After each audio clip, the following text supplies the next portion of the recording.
고린도전서 6장 1절부터 8절까지 찾으셨어요? 다 같이 한번 읽어보겠습니다. 시작.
예, 감사합니다. 오늘은 이 성도들 간의, 성도들 사이의 다툼에 대해서 우리가 말씀을 보겠습니다. 저는 가끔 설교를 하면서 우리 유평교회는 고린도 교회보다는 조금 낫다 그런 얘기를 몇 번 했었는데, 여러분이 고린도 교회에 목회를 한다 할지라도 참 골머리 아플 것 같지 않아요? 이 고린도 교회 상황을 보면, 우리가 지금 고린도 교회 공부를 해보면 그 성도들 가운데서 성적인 범죄가 일어나고, 그 다음에 또 나는 바울에게, 나는 게바에게, 나는 아볼로에게 속했다고 서로 팔을 따라서 교회 가운데 나누고, 또 오늘 우리가 읽어본 말씀 보면은 성도들 간에 서로 싸워가지고 법정에 고소하고 하는 복잡한 문제들이 일어나잖아요. 도대체 왜 이럴까요? 고린도 교회는 교회가 아닐까요? 교회지요. 교회란 말이에요. 그러면 왜 고린도 교회에 이런 일이 일어날까요? 구원받은 사람들인데 왜 이런 일이 일어날까요? 우리가 구원은 받았지만 여전히 육신 가운데 있기 때문에 죄를 범할 수 있고 많은 어려움이 일어날 수 있습니다. 근데 감사한 것은 참 우리 유평교회는 그동안 공부를 해오면서요, 문제의 한 80%가 사라진 것 같아요. 우리 가운데 지금 서로 법정 고소한 사람 별로 없죠? 있어요? 손 들어보세요. 혹시 지금 성도와 성도 사이에 법적으로 고소해가지고 싸우는 사람 손 들어봐요. 없잖아요. 참 감사한 일이지만, 그러나 우리가 생각할 필요가 있는 게 뭐냐, 우리는 구원받은 사람들이지만 그러나 여전히 육신을 가지고 있기 때문에 많은 어려움이 일어날 수 있습니다. 우리가 서로 자라는 환경이 틀리고, 또한 배운 그 배움이 다르고, 또한 성격들이 다 틀리기 때문에 성격이 급한 사람, 뭐 느린 사람, 또 뭐 웬만한 사람 다 성격이 틀리기 때문에, 특성이 틀리기 때문에 사람들이 함께 모여 살다 보면 많은 어려움들이 일어날 수가 있어요. 그러니까 오늘 우리가 읽어본 이 말씀을 보면 성도들 간에 문제가 있을 때 그걸 어떻게 해결하는 것이 좋은가 하는 것들을 우리는 여기서 배울 수가 있습니다. 여기 보면 고린도 교회 성도들은 서로 성도들 간에 다툼이 일어났어요. 근데 두 가지 문제가 있었는데, 하나는 세상 법정에다가 고소하는 거예요. 이거 있을 수가 없잖아요. 우리가 그리스도 안에 형제 자매인데 형제 자매라고 하는 사람들이 서로 싸워서 법정에다가 고소를 하는 거예요. 이건 정말로 있어서는 안 되겠죠. 여러분, 우리나라에도 삼성그룹의 회장 그 형이 누구를 고소했어요? 동생을 고소했더니 참 보기 좋죠. 안 그래요? 사람들이 다 뭐라 그러냐면 욕해요, 욕해. 왜? 형제간들 가운데 형제간에 서로 싸운다고. 그리고 더 놀라운 것은 그 고소하고 싸우는 비용이 최소한 뭐 100억이 넘잖아요. 나 같으면 그것만 있어도 먹고 살 것 같은데, 더 얻으려고 싸운단 말이에요. 그 사람들이 뭐라고 그러냐면, 야, 그 삼성그룹 회장이 더 낫다, 아니면 그 형이 더 낫다, 그런 게 아니라 뭐라고 그래요? 둘 다 나쁘다. 그래요. 둘 다 나쁘다. 그러니까 우리 그리스도인들 지금 사도 바울이 여기서 말하고 있는 건 뭐냐? 우리는 그리스도 안에 형제요 자매이기 때문에 뭐라고 말하고 있냐면, 속는 것이 낫지 아니하냐, 차라리 당하는 것이 낫지 아니하냐, 그렇게 이야기하는 거예요. 그들의 두 가지 문제가 뭐냐면, 하나는 어떤 문제가 있을 때에 교회에서 그 문제를 해결하지 아니하고 세상 법정에 호소하는 것이 그리스도인으로서 합당치 않은 것이고, 두 번째로 어떤 것을 사도 바울은 말하고 있냐면, 그런 문제가 있을 때 있을 수는 있지만, 그런 문제가 있을 때 그 문제 해결을 위해서 왜 교회에서 경히 여기는 자를 택하느냐, 그 말이에요. 이게요, 조금 여러분들도 잘 이해가 안 될 것 같지만요, 참 신기한 건 뭐냐면요, 성도와 성도 가운데 문제는 항상 일어날 수 있어요. 그럼 여러분 주로 누구에게 상담을 가요? 대부분 보면 자기하고 온도가 맞는 사람한테 상담을 해. 육신적인 사람은 누굴 찾아가요? 육신적인 사람을 찾아가요. 자기가 호소한 사람들 보면, 교회 문제가 다 보면 그래요. 어떤 문제가 있을 때 이 장로들에게, 목자들에게 나온 사람은 많지 않아요. 성도가 문제 있을 때 그 일을 해결할 만한 목자들에게 나와서 상담하는 게 아니라 다 누구에게 상담을 찾아가냐면 자기하고 수준이 비슷한 사람 찾아가. 그래가지고 사실은 해결하기 위해 가는 게 아니라 자기 속에 있는 걸 털어놓기 위해서 가는 거예요. 그러면은 그 사람이 자기 속을 다 털어놓잖아요. 그럼 그 사람 어디로 가, 이제? 또 그 사람 자기 친한 사람 찾아가, 또 그 온도 찾아가. 그래가지고 교회에 이 문제가 혼자만 아는 것이 아니라 다 알려지게 되어 있어요. 결국은 그것이 목자들의 귀에까지 들어와요. 다행스러운 것은 그래도 법정까지 안 간 것이 다행이지만, 그래도 그렇게 교회에 어려움들이 있어요. 그러니까 바울이 이야기하는 것은, 왜 그런 문제가 있을 때, 사람이 모이는 곳에는 문제가 있을 수 있지만 그런 문제가 있을 때 해결할 만한 사람을 찾아가지 아니하느냐. 그러면 사도 바울이 제시한 게 뭔지 아세요? 너희가 누구를 심판하게 된다 그랬어요? 자, 혹시 이 가운데서 검사나 판사를 하고 싶었던 분들은 세상에서 안 해도 괜찮아요. 왜? 앞으로 검사, 판사가 할 거니까. 틀림없이 해요.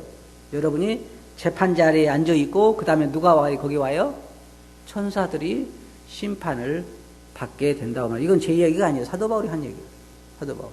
그러면은 사도 바울 한 얘기가 뭐냐면, 천사들도 우리가 재판하게 될 텐데 그 정도 사람들이 그 적은 문제도 하나 해결하지 못하냐, 그 말이에요. 사도 바울이 여기서 말하는 건 바로 그런 말입니다. 그러면서 또 사도 바울의 마음이 아팠던 것은 뭐냐면, 왜 불신자들 앞에서 그것을 하느냐. 신기한 것은 제일 철이 안 드는 사람이 어떤 사람이냐면, 구원받은 사람이 교회에서 어떤 다른 성물과 문제가 있을 때 동네 들어가서 안 믿는 사람에게 이야기하는 거예요. 참 좋죠? 그 왜 이야기하느냐면 그냥 자기 마음속에 있는 거 이야기하는 거예요. 지금 사도 바울이 마음속에 아픔이 뭐냐면, 왜 그것을 불신자 가운데서 하느냐. 자기들과의 싸움을 불신자 보고 해결해달라는 거예요. 와서 누가 옳은가 이야기해봐라. 정말로 그리스도인들은 그와 같은 일은 수치스러운 일이에요. 교회의 일을, 성도 간의 일을 불신자들에게 가서 이야기한다고 하는 것은 정말 철이 없는 사람이고 속이 들지 않은 사람이죠. 문제는 있을 수 있어요. 이게 사람들 사이의 문제를 보면은 아주 적은 일에 마음들이 상하더라고요. 큰 걸 싸우잖아요. 여러분들은 뭐 누가 재산을 갖다가 그냥 갑자기 훔쳐갔다든지, 뭐 살인을 한다든지, 간음을 한다, 이런 큰 문제로 많이 다투는 것이 아니라 아주 적은 문제로 다퉈요. 뭐 그 집 아이들은 뭐 추하게 다닌다든지, 아니면 뭐 또 애들 공부를 잘 못한다든지, 어쩌면 애들이 이렇게 못생겼냐든지, 뭐 이런 아주 적은 문제, 제가 것처럼. 또 가만히 보면은 애찬에도 상당히 문제가 있을 수 있어요. 국이 싱겁다느니, 뭐 국이 맛이 없다느니, 저 얼마든지 싸움 붙일 수 있어요. 쉬워요. 오늘도 제가 만약에 식사하면서 세상에 지금까지 애찬 중에 최악이다 그러면 아마 싸우고, 아주 쉬워요, 싸우는. 그런 문제가 있을 때에 우리는 육신이 있기 때문에 그럴 수 있어요. 그럴 때 우리가 그리스도 안에서 뭐가 다르냐면은 믿는 사람도 그렇고 안 믿는 사람도 그렇고 문제가 생길 수 있지만 믿는 사람들은 그 문제를 해결하는 방법이 다른 거예요. 그 문제 해결하는 방법이. 사도 바울 뭐라고 했어요? 싸우는 것보다는 어떤 게 낫다고 그랬어요? 차라리 내가 당하는 것이 낫지 아니하냐. 차라리 속는 것이 낫지 아니하냐. 왜? 그리스도 안에 형제이기 때문에. 그리스도 이름을 생각해야 하기 때문에. 그래서 사도 바울은 우리들에게 그렇게 말하고 있는 거예요. 차라리 속는 것이 더 낫다는 거예요. 차라리 내가 당하는 것이 낫다는 거예요. 더 손해보는 것이 낫다는 거예요. 왜? 그리스도 안에 우리는 형제이고 주님의 이름이 그곳에 달려있기 때문에 그런 거예요. 어떤 사람들은 아기를 12명, 13명 낳은 사람도 있죠. 세계에서 제일 많이 낳은 사람이 25명이라나 몇 명이라나 제가 정확히 기억 못해요. 그렇게 많은 것 같은데. 한 20명 정도 애들 낳으면 집에 싸움이 있을 것 같지 않아요? 제가 생각할 때. 우리는 애들을 20명 키우지만 지금까지 한 번도 싸운 적이 없다. 그거 말이 돼야 안 돼요? 안 돼요. 그럴 수는 없죠. 싸움이 있을 수는 있어요. 그러나 그 문제를 해결하는 방법은 다 틀리죠. 그래서 적어도 수백 명의 사람들이 모인 가운데서는요, 항상 다툼의 소지가 있어요. 그리고 거기에 사탄이 있어가지고 사탄이 계속해서 우리로 하여금 뭐하게 만들어요? 싸우게 만들잖아요. 싸우게 만드는 게 싸우는 것이 좋은 거예요. 사탄을 즐겁게 하는 거잖아요. 그랬을 때에 우리가 참 조심해야 돼요. 저도 이제 교회 가운데 문제 있는 것들을 많이 봐왔는데, 특별히 교회 안에서 서로 돈 관계 참 조심해야 돼요. 저는 우리 성도님들이 그런 얘기 하잖아요. 그냥 받지 않아도, 주지 않아도 괜찮을 것 같으면 빌려주라는 거예요. 왜 마음들이 많이 상하냐면 돈을 빌려줬는데 안 갚는 거예요. 처음부터 갚을 걸 기대하지 말고 빌려주면 돼요. 그러면은 우리가 싸울 일이 없잖아요. 아, 내가 그냥 준 거다. 그리고 교회 안에서 어떨 때 또 마음 상한 사람들이냐 보면, 다른 교회들 보면 사업하는 거 다단계를 한다든지, 다단계가 교회 뒤집어진 교회 많아요. 여러분 혹시 우리 성도들 가운데 다단계 누가 와서 가입하라 그러면요, 그 사람 신고하세요. 이게 좋지 않은 거예요. 그리스도 안에서 다단계가 그렇게 굉장히 안 좋은 거예요. 왜? 신앙적으로 우리가 그 사람들이 서로 싸울 수 있는 소지가 많잖아요. 가끔 가다가 다른 외부에서 저에게 전화가 와요. 이번에 유평교회 성도들 다 건강검진 무료로 해준다. 그런 사람도 있고, 와서 주일날 끝나고 잠시 무료로 건강검진 해준다는 사람도 있고, 물건 판다는 사람도 있고, 많아요. 제가 다 거절해요. 왜 그래요? 그것이 교회에도 많은 어려움을 가져올 수가 있어요.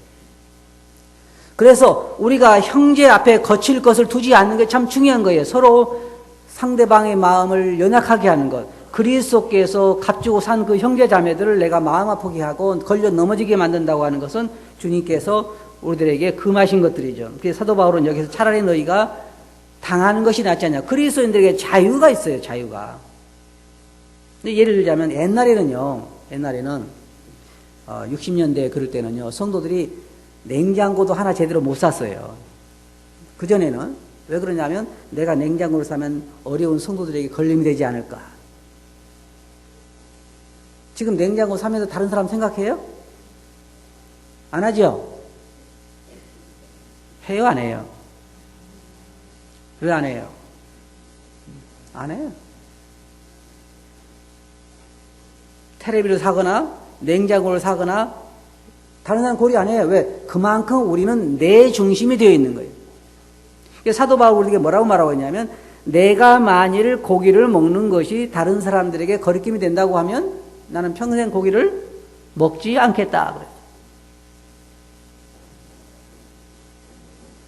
왜? 다른 성도들을 넘어지게 만들거나 양심이 약하게 만들거나 이제 제사상에 차려진 그 음식이라든지 이런 여러 가지가 나오는데, 그걸로 인해서 다른 성도들의 마음에 짐을 주는 거라고 하면 나는 그게 하고 싶지 않다. 다시 말해서, 자, 생각해봐요. 우리에게 자유가 있어요, 없어요? 있잖아요. 냉장고를 살 자유도 있고, 집을 살 자유도 있고, 차를 살 자유도 있고, 모든 자유가 우리에게 있어요. 하지만 우리가 항상 우리 자유를 사용하기 전에 다른 사람을 고려하는 것이 가장 중요하다는 거예요. 그게 그리스도 안에서 사랑이라는 거예요. 옛날에는 그걸 많이 고려했는데 지금은 고려하는 사람이 없어요. 그래서 사도 바울이 여기서 말하는 것은 성도들 사이에 문제가 있을 때에 있을 수 있지만 그럴 때는 교회 안에서 해결을 하고 교회 안에서 그 문제를 해결할 만한 사람을 세우라는 거예요. 그렇게 해서 교회 간증을 생각하라는 것이죠. 그 다음에 9절에 보면 불의한 자가 하나님의 나라를 유혹으로 받지 못할 줄을 알지 못하느냐. 미혹을 받지 말라. 음행하는 자나 우상 숭배하는 자나 간음하는 자나 탐색하는 자나 남색하는 자나 도적이나 탐욕을 부리는 자나 술 취하는 자나 모욕하는 자나 속여 빼앗는 자들은 하나님의 나라를 유업으로 받지 못하리라. 자, 구원에는요, 여러분, 구원에는 아주 어떤 함정적인 같은 것이 있어요. 제가 오늘 아침에 우리 리더들 훈련 때 그런 얘기 했는데, 제가 이 감나무를 하다가 심었어요. 감나무를 주인한테는 뭐라고 얘기했냐면, 대봉나무를 주세요. 대봉. 이런 거 아시죠? 대봉. 큰 감 열리는 거. 대봉 감나무를 주세요. 심었어요. 그리고 이제 이 사람이 참 인내가 필요해요. 감나무 갖다 심으면 몇 년 기다려야 돼요? 적어도 3년 기다려요. 이게 굉장히 참 기다리기가 힘들어요. 이게 열매를 보려고 하면. 안 기다리면 괜찮은데, 이거 심어놓고 열매 보려면 막 1년 기다리고, 지금 저희 집도 버찌나무 있잖아요. 큰 거. 버찌라고 하는 거. 큰 거. 저기 심은 지 지금 2년이 넘었는데요. 언제 기다릴지 모르겠어요. 매년 봐도 안 맺어. 그거 보면. 그래서 감나무를 하다 기다리는데, 대봉을 맺기를 기다리고 3년을 기다리는데 열매를 맺는 거 보니까 단감나무예요. 단감나무. 그러면 봐요. 맺은 것이 단감인데 이게 무슨 나무일까요? 단감나무요. 그러니까 여기에 있는 거 지금 뭔 얘기냐면, 이런 일을 하는 사람들은 하나님 나라의 유업을 받을 수 없다. 그 말은 무슨 말이냐면, 지금 이런 열매를 맺히는 사람들은 거의 백발백중 구원받지 않을 확률이 거의 100% 가까워요. 그 삶의 특징이 계속해 다른 성도들 등이나 쳐먹고, 그런 사람이 있어요. 지금도 제가 알기로 어떤 그리스도인들을 보면요, 항상 다른 그리스도인들에게 막 구걸해가지고 먹는 사람이 있어. 좋아요? 메일 보내고 뭐 해가지고 내가 지금 죽게 생겼다. 돈 좀 보내달라. 제가 한번 여러분들에게 매주 보내볼까요? 한번? 내가 지금 죽게 생겼는데 돈 좀 보내달라. 아니, 마음 약한 사람들이 보내요. 다른 거예요. 마음 약한 사람들. 성도들에게 여기 있는 것처럼 사기치고 술 취하고 이런 그 열매가 뭘 증명이냐. 그 나무가 거듭나지 않은 나무라는 것을 보여주는 거예요. 근데 이런 사람들은 하나님 나라에 들어갈 수가 없다. 그래서 사도 바울 나중에 그러잖아요. 너희 중에도 그런 자들이 있더니, 그러나 이제 예수 그리스도의 십자가의 보혈로 다 깨끗함을 받았다고 말하고 있어요. 옛날에 우리는 다 이런 삶을 살았어요. 지금 세상 사람들은 이런 삶을 당연한 삶을 생각하고 있어요. 제가 하와이 갔을 때, 여러분 아시죠? 하와이에 그 교회를 도와주러 갔을 때, 한국의 교회가 미국 예배당을 빌려서 쓰고 있었는데, 그 미국 교회의 목사하고 제가 이야기를 했어요. 그런데 그 교회의 젊은 청년 하나가 저하고 상담하기를 원했어요. 언어가 되니까. 그래가지고 상담하는데, 그 청년 어떤 청년이냐면 그 교회에서 음악을 담당하는 아주 중요한 위치에 있는 사람인데, 저는 처음에 계속 그랬어요. 딴 데 가지 말고 여기서 계속 예수 교회를 섬겨주면 좋겠다고 제가 그 청년한테 이야기했어요. 그럼 나중에 좀 상담을 하고 싶다 그래요. 왜 그러냐 그랬더니, 제가 떠나가야 할 이유가 참 말씀을 못 드렸는데, 제가 떠나갈 이유가 왜 떠나가야 되냐면, 우리 교회 목사님이 동성연애자입니다. 그래도 제가 계속 이거 있어야 됩니까? 그래. 지금 저 목사님 집에 있는 그 남자가 부인입니다. 그래. 제가 뭐라고 얘기했겠어요? 당장 가라 그래요. 당장 가라고. 다음 주부터 가라고. 그런데 제가 그래서 일부러 그 교회의 예배에 참석을 했는데 그 목사님이 설교 잘해요. 설교 잘해. 근데 그 부인도 와서 앉았더라고, 거기 교회에. 끝나고 같이 그 남자 부인을 데리고 또 그리 가더라고, 자기 집으로. 그러면 제가 여러분들에게 물어볼게요. 그 목사님 구원 받았을까요? 네? 제가 생각할 때 99%는 사람이기 때문에 잘 모르지만 99%는 가짜예요. 맞아요?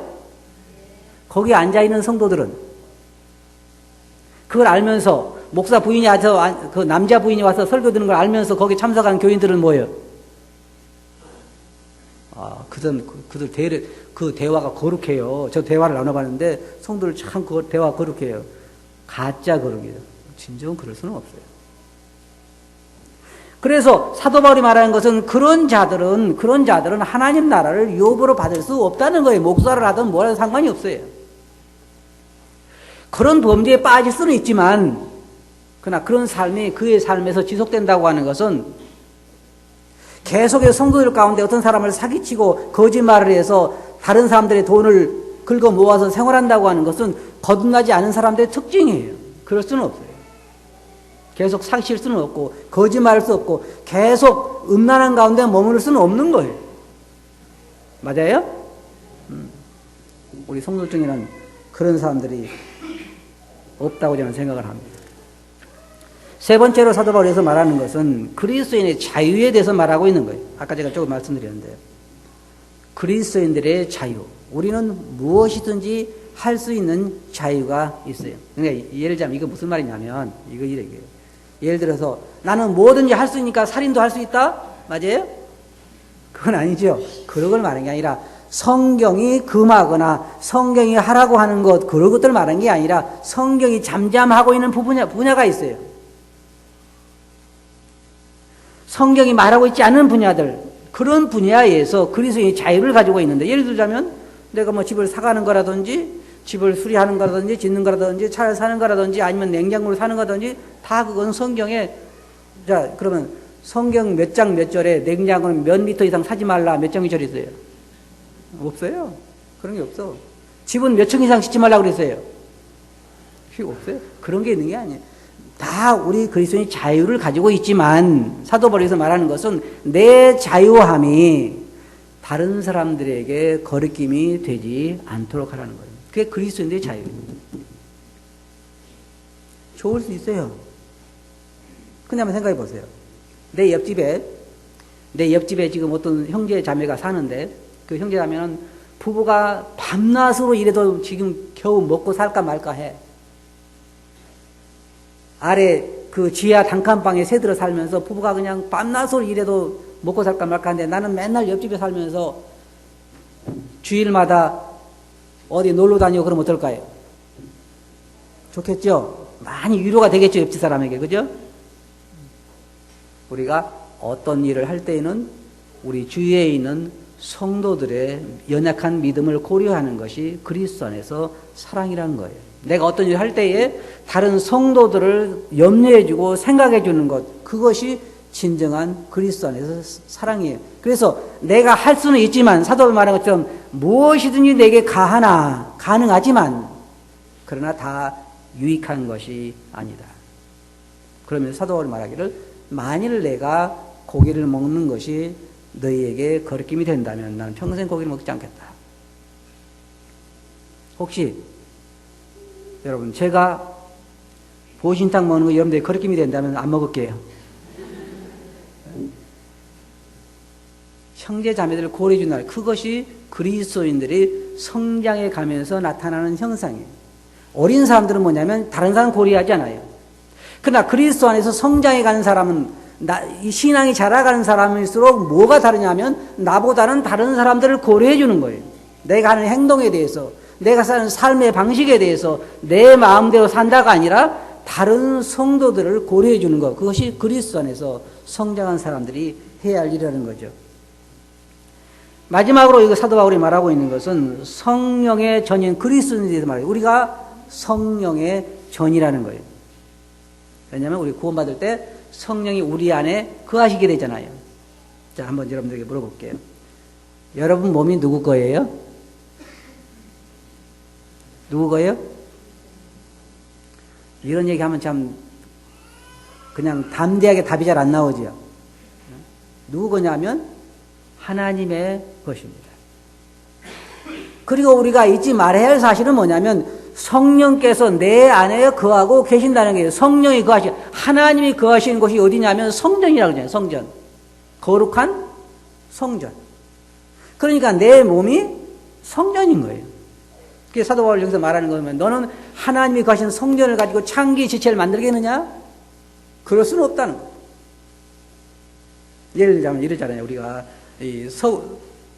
저쪽 유럽 쪽에 어떤 성당이나 어떤 예배당이 지금 뭐 하냐면 술집으로 변한 데도 있다 그러잖아요.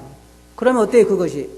별로 안 좋잖아요. 왜? 하나님을 예배했던 장소가 술집이 된다고 그런 것은 좋은 일이 아닙니다.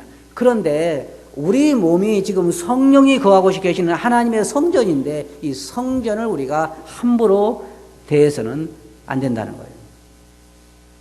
항상 내 안에 성령이 계시기 때문에 내가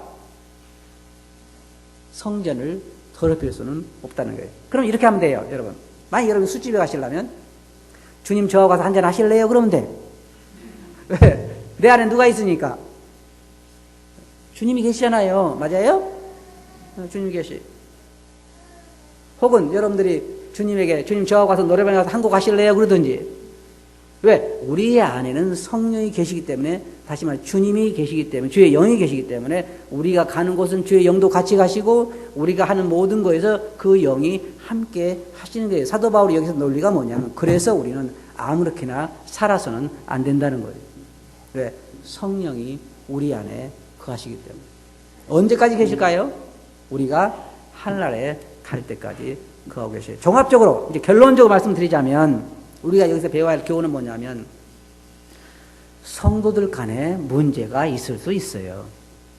하지만 그때에 우리가 그 문제를 해결할 만한 그러한 목자들을 찾아가는 것이 합당한 것이고 아무나 세워서는 안 되는 것이고 그 다음에 사도 바울이 말하는 것처럼 차라리 형제 자매들과 다투는 일이 내가 손해보고 내가 속는 것이 더 낫다는 거예요.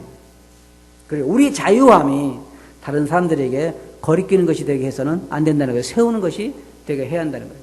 아시겠어요? 이제 토론 시간을 통해서 여러분들이 더 자세하게 공부함으로 정말 우리가 그리스도 안에서 하나라고 하는 것, 한 형제자매라고 하는 것, 한 소망 가운데 있다고 하는 것, 성전이라고 하는 걸 생각하고 우리가 모든 문제에 있어서 주님 앞에서 살아야 할 거예요. 기도합시다. 거룩하신 아버지 하나님, 고린도 교회에 일어났던 모든 일들이 다른 사람 얘기가 아니고 또 우리 교회 얘기인 것을 저희들이 압니다. 오늘 또 토론 시간을 통해서도 제가 이 문제에 대해서 확실히 주님의 말씀과 그 뜻을 배워서 저희 삶에 적용하게 해주시옵소서. 들은 말씀을 주께 의지하고 예수님 이름으로 아버지께 감사하며 기도합니다. 아멘.